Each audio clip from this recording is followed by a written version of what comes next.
एक वक्त था जब ओपोसम और ल्यूमर जैसे जीव के अस्तित्व से लोग अनजान थे।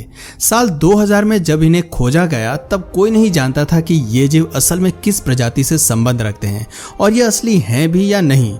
दुनिया के ज्यादातर लोगों के लिए ये जीव एक अजूबा थे। आज ल्यूमर और ओपोसम की एग्जिस्टेंस के बारे में सभी को पता है, लेकिन पहले उन्हें अजीबोगरीब जीवों के लिस्ट में रखा जाता था और कई बार इन जीवों को अजीबोगरीब जानवर माना जाता था। हमारा पॉइंट सिर्फ इतना है कि हम चाहे कितने भी जानवरों का पता लगा ले, लेकिन फिर भी एनिमल किंगडम में कोई ना कोई जानवर ऐसे बच ही जाते हैं जो हमारी नजरों से छिप के रहते हैं। इनके बारे में हमारी जानकारी बेहद सीमित होती है। आज की वीडियो में हम कुछ ऐसे ही जानवरों से पर्दा उठाने वाले हैं जिनके अस्तित्व के बारे में शायद आपको कोई जानकारी ना हो।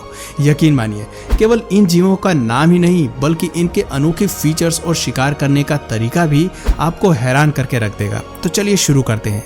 इस लिस्ट में चलिए सबसे पहले बात करते हैं स्पाइडर्स ऑफ द स्काई की। जी हाँ, आपने सही सुना, हम आसमान में उड़ने वाले स्पाइडर्स की बात कर रहे हैं। सुनने में बेहद अजीब लगता है ना कि कोई स्पाइडर उड़ने की क्षमता भी रख सकता है। जाहिर सी बात है कि हमारे आसपास दिखने वाले ज्यादातर स्पाइडर्स केवल जाल बुनने का काम करते हैं, लेकिन यूके की यूनिवर्सिटी ऑफ ब्रिस्टल इस बात का वैलिड प्रूफ देती है कि एनिमल किंगडम में ऐसे स्पाइडर्स भी अस्तित्व में हैं जो स्टैटिक इलेक्ट्रिसिटी के इस्तेमाल से उड़ना जानते हैं। जी हाँ, ये जीव अपनी ताकत से आसमान में गोते लगाते हैं। यकीन नहीं होता तो आप खुद ही देख लीजिए। ये है फ्लाइंग स्पाइडर, जिसका आकार बहुत छोटा होता है लेकिन कारनामे काफी बड़े हैं। पहली नजर में आपको लग सकता है कि ये हवा में तैर रहे हैं और ये एक चमत्कार है, लेकिन सच कहें तो इसके पीछे भी साइंस काम करती है। दरअसल ये स्पाइडर्स थंडरस्टॉर्म से हवा में उत्पन्न हल्की फुल्की इलेक्ट्रिसिटी को महसूस करते हैं। हम सभी जानते हैं कि नेचुरली थंडरस्टॉर्म से हवा में बिजली बनती है, बस ये अपने टाइनी हेयर से उसी बिजली को सेंस करके इसे हवा में उड़ाते हैं। इतने कमाल का फीचर आपने एनिमल किंगडम में किसी भी स्पाइडर के पास नहीं देखा होगा। इस तरह की तकनीक का इस्तेमाल करने के लिए स्पाइडर हवा और इलेक्ट्रिसिटी दोनों को काम में लाते हैं। आप देख सकते हैं कि सबसे पहले ये अपने पैरों को हवा में ऊपर उठाकर पॉजिटिव इलेक्ट्रिक चार्ज को तलाशते हैं। वेब के सहारे जैसे ही इन्हें चार्ज सेंस होता है, ये हवा में गोते लगाने के लिए तैयार हो जाते हैं। उड़ने के लिए ये ज्यादातर अपनी सिल्क लाइंस का ही सहारा लेते हैं, लेकिन सवाल आता है कि आखिर स्पाइडर्स को उड़ने की जरूरत क्यों होती है। एक्सपर्ट्स का मानना है कि इस फीचर के विकास की कई वजहें हो सकती हैं। पहली वजह तो जंगल में खुद को शिकारियों से बचाने की हो सकती है। ऐसा भी हो सकता है कि ये किसी रणनीति के तहत उड़ने की काबिलियत रखते हों। दूसरी वजह हो सकती है कि शायद भोजन को पाने के लिए ये एक जगह से दूसरी जगह जाते हों। कारण जो भी हो, लेकिन इससे एक बात तो साफ होती है कि उड़ने की ताकत रखने वाले ये स्पाइडर्स बाकियों से काफी अनोखे और नए हैं। Flying lizards. अगर आप सोच रहे हैं कि उड़ने वाले स्पाइडर्स ही आपको चौंका सकते हैं, तो उड़ने वाली छिपकली के बारे में आपका क्या ख्याल है? हम बात कर रहे हैं फ्लाइंग लिजर्ड्स की, जिन्हें स्पाइडर्स की तरह ही उड़ने में महारत हासिल है। अब जरा मासूम सी आंखों वाली इस छिपकली को देखिए, जो पेड़ के आखिरी छोर से टेक ऑफ करने के लिए रेडी है। मौका मिलते ही ये पूरी फुर्ती के साथ हवा में छलांग लगाती है और आसमान की ऊंचाइयों से दूसरे छोर पर जाते हुए अपने पंख खोल देती है। यह जीव दिखने में काफी कुछ फ्लाइंग ड्रैगन की तरह भी दिखाई देती है। एक लंबी पूंछ और गिरगिट जैसे रंग के साथ कौन कह सकता है कि ये नन्ही शिकारी इतनी कमाल की फ्लायर हो सकती हैं।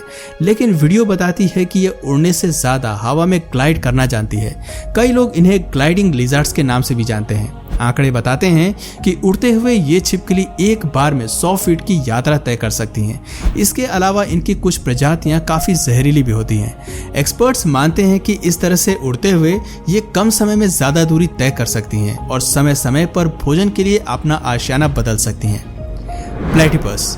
पोकेमॉन के कैरेक्टर साइडक का नाम तो आपने सुना ही होगा। दुनिया में हमें एक ऐसा ही जीव मिलता है जिसका मुंह काफी कुछ इसी कार्टून कैरेक्टर से मेल खाता है, लेकिन इसकी खूबी उससे काफी अलग है। हम बात कर रहे हैं प्लेटिपस की। कभी कभार इस जीव को डक बिल्ड प्लेटिपस के नाम से भी बुलाया जाता है। बीवर जैसी पूंछ रखने वाले इस जानवर की खासियत है कि इसके पास वेब्ड फीट होते हैं। ये पानी में काफी दूर तक तैर सकते हैं। इनका ये डक जैसा मुंह केवल भोजन करने के लिए ही काम में नहीं आता, बल्कि सुपर सेंसरी ऑर्गन की तरह काम भी करता है। इसकी मदद से ये पानी के नीचे शिकार को सूंघ और सेंस कर पाते हैं। अपनी आंख, नाक और कान बंद करके ये केवल अपने सेंसरी ऑर्गन्स का इस्तेमाल इस्तेमाल करते हैं और खोजते खोजते शिकार तक पहुंच जाते हैं। ये क्लिप्स बताती हैं कि कैसे ये पानी के अंदर बिल का इस्तेमाल करते हुए आगे बढ़ते हैं।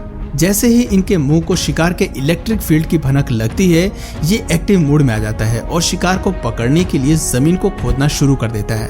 इसके बाद पलक झपकते ही ये शिकार को अपने कंट्रोल में ले लेता है। हैरानी की बात है कि छोटे आकार के बावजूद ये अपने फीचर से हमें हमेशा हैरान कर देता है।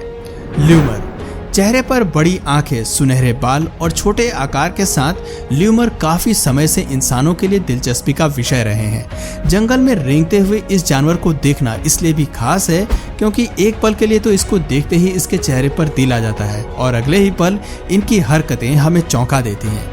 अब जरा इस क्लिप को ही ले लीजिए जिसमें ये बड़ी दिलचस्पी से मिलीपेड्स को भोजन बनाकर खा जाते हैं। ऐसा करने में इन्हें 1 सेकंड भी नहीं लगता। दिलचस्प बात है कि मिलीपेड्स अपने आप को बचाने के लिए डिफेंस के तौर पर साइनाइड सिक्रेट करते हैं, लेकिन इस खूंखार शिकारी पर उनके जहर का कोई फर्क नहीं पड़ता। वो आराम से इसे चबाते हैं और इसके जहर को अपने सलाइवा में मिलाकर शरीर पर घिसते हैं। इसके शिकार करने का ये तरीका हमें ल्यूमर के व्यवहार के बारे में बहुत कुछ बताता है। दरअसल ये जीव खुद को कीड़े और मॉस्किटो जैसे समस्याओं से बचाने के लिए इस तरीके को इस्तेमाल में लाते हैं। शरीर पर मिलीपेड्स का जहर रगड़कर ये मलेरिया से सुरक्षित हो जाते हैं। जहर को मॉस्किटो रेपेलेंट की तरह इस्तेमाल करने की ये क्वालिटी आपको जंगल के बाकी जीवों में देखने को नहीं मिलेगी। आपको बता दें कि ल्यूमर असल में प्राइमेट की फैमिली से रिश्ता रखने वाले जीव हैं। मेडागास्कर में रहने के अलावा ये जीव हमें मुख्य रूप से अफ्रीका, गैलापागोस और एशिया में देखने को मिलते हैं। इनके बारे में एक बात तो कही जा सकती है कि शारीरिक बनावट के अलावा इनकी हरकतें भी इन्हें जंगल में सबसे अलग और सबसे खास बनाती है। अब बात करते हैं कटल फिश की। कटल फिश का नाम शायद आपके लिए नया हो, लेकिन ये जीव नए नहीं हैं। आज भले ही इनकी आबादी बेहद सीमित है, लेकिन मेडिटेरियन, नॉर्थ और बैलिस्टिक सीज में ये मरीन जीव आज भी जिंदा हैं। कटल फिश पानी में 600 फीट गहराई तक उतरना जानती है। देखा जाए तो ये असल में सेलाफोडा क्लास से संबंध रखती हैं और पानी में अपने लिए शिकार ढूंढने के लिए एक बड़ी लड़ाई लड़ती है। जी हाँ, अपनी उपस्थिति रखने के लिए ये बेहद ही चालाकी से शिकार करती हैं। कोरल रीफ में ये जीवों की हर हरकत पर नजर रखती है। विशेष रूप से क्रैब्स को मारने में इन्हें बड़ा मजा आता है। दिलचस्प बात है कि शिकार को मारने के लिए इनके पास एक बेहद ही अनोखा टैलेंट होता है। दरअसल इनकी स्किन पर ऐसे कई मिलियन सेल्स होते हैं जिनकी मदद से ये पानी में अपने रंग को बार बार बदल सकते हैं। इस कला के चलते ही पानी में ये अपने शिकार को हिप्नोटाइज कर लेते हैं और मौका मिलते ही अपने भोजन का काम तमाम कर देते हैं। ये फीचर दर्शाता है कि कटल फिश काफी चालाक होते हैं, लेकिन इनकी ये चालाकी शार्क जैसे प्रीडेटर के सामने काम नहीं आती।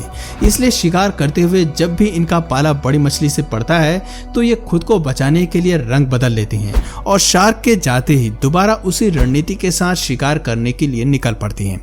आप इस क्लिप में देख सकते हैं कि कैसे मौका मिलते ही ये प्रजाति चंद सेकंड्स में बदल जाती है। शिकार पर हमला करते हुए इसकी फुर्ती कमाल की होती है और ये केवल एक ही वार में भोजन को पकड़ लेती है।